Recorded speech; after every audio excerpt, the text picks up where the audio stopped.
শেষ কথা বলি, আওয়ামী লীগ সম্মানিত মহাসচিব, আওয়ামী লীগের সাধারণ সম্পাদক ওবায়দুল কাদের ভাই ছাত্রকাল থেকে রাজনীতি করেছেন। আপনাদের দেখে আমরা ছাত্র রাজনীতি করেছি। আপনার মতো একজন প্রবীণ রাজনীতিবিদ হয়ে যদি বলেন খেলা হবে সামনে, এইটা তো খুব মানায় না। জনক্ষমতায় থেকে খেলবেন কেন? ক্ষমতার পরে ঘোষণা দিয়ে মাঠে আছেন।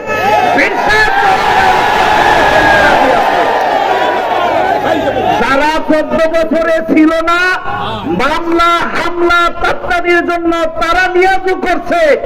ইসলামী আন্দোলনের নেতা কর্মীরা কোথাও নিয়োগ করছে প্রমাণ নাই। এখন আপনারা আমাদের উপর দোষ চাপান যে আমাদেরকে তারা ভালোবাসে। আমরা আওয়ামী লীগকেও যেমন মনে করি, বিএনপিকে তাই মনে করি।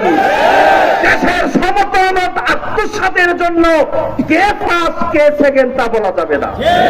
তাই আহ্বান করব, আগামী জাতীয় নির্বাচন আসছে, প্রস্তুতি নেওয়া লাগবে না?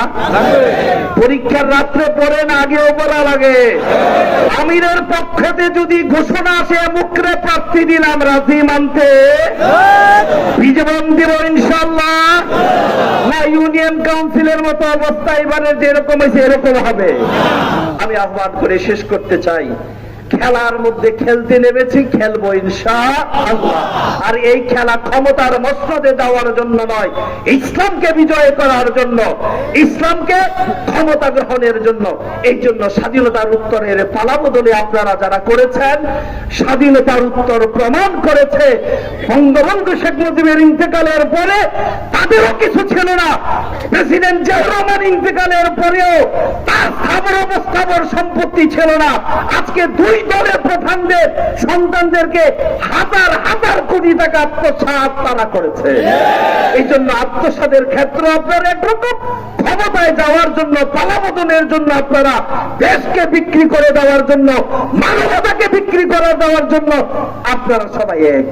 এই জন্য আহ্বান করবো, আগামী জাতীয় সংসদ নির্বাচন আসছে, আমরা প্রস্তুতি গ্রহণ করবো ইনশাআল্লাহ।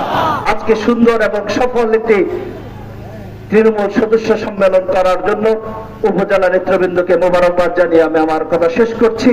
দেখা হবে রাজপথে, দেখা হবে আন্দোলনে, দেখা হবে মিছিল মিছিলে।